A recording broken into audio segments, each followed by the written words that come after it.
हरे कृष्णा। आप सभी को हरतालिका तीज की बहुत बहुत शुभकामनाएं।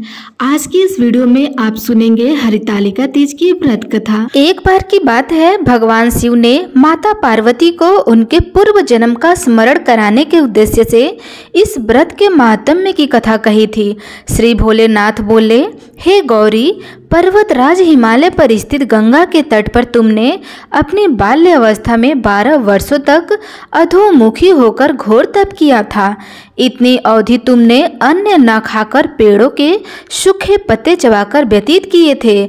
माघ की विकराल शीतलता में तुमने निरंतर जल में प्रवेश करके तप किया था और बैसाख की जला देने वाली गर्मी में तुमने पंच अग्नि से शरीर को तपाया था।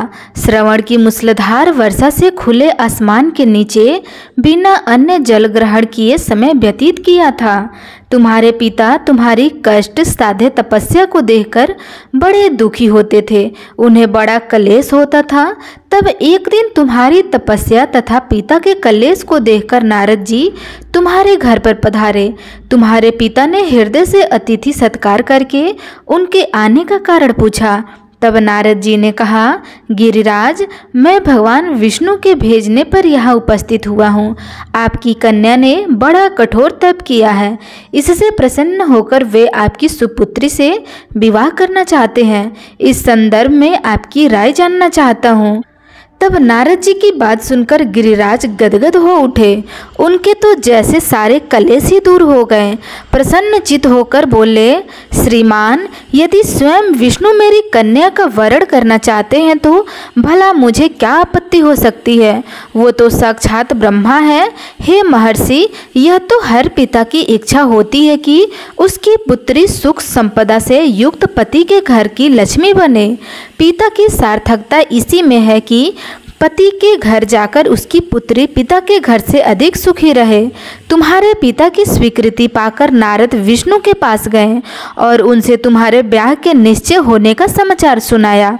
मगर इस विवाह संबंध की बात जब तुम्हारे कान में पड़ी तो तुम्हारे दुख का ठिकाना नहीं रहा।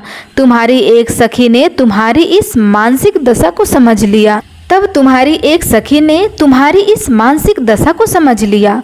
और उसने तुमसे उस विक्षिप्तता का कारण जानना चाहा। तब तुमने बताया, मैंने सच्चे हृदय से भगवान शिव शंकर का वरण किया है, किंतु मेरे पिता ने मेरा विवाह श्री विष्णु जी से निश्चय कर दिया है।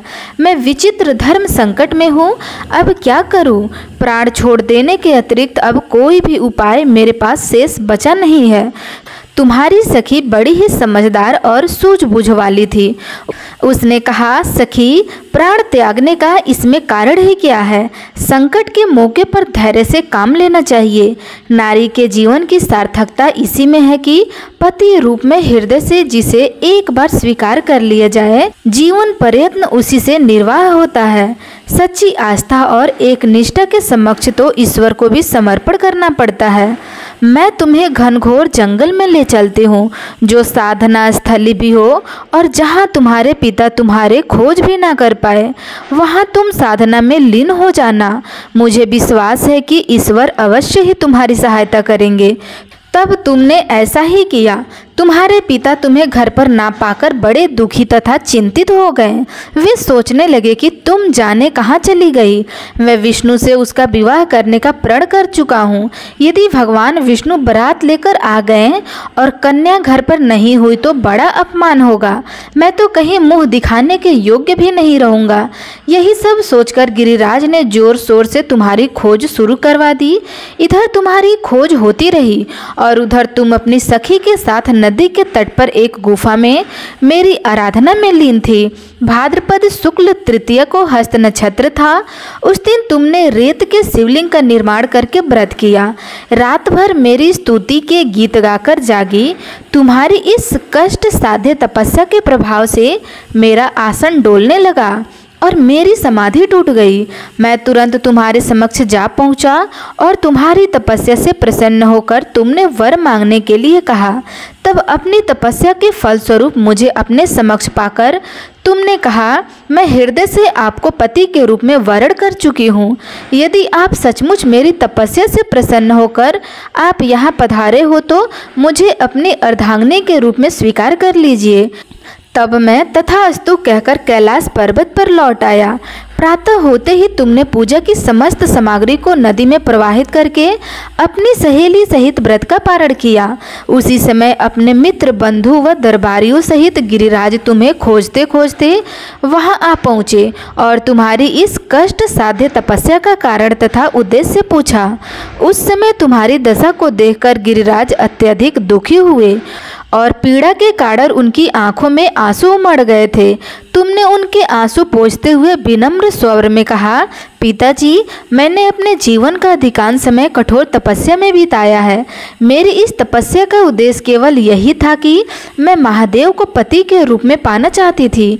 आज मैं अपनी तपस्या की कसौटी पर खरी उतर चुकी हूँ। आप क्योंकि विष्णु से मेरा विवाह करने का निर्णय ले चुके थे, इसलिए मैं अपने आराध्य की खोज में घर छोड़कर चली आई।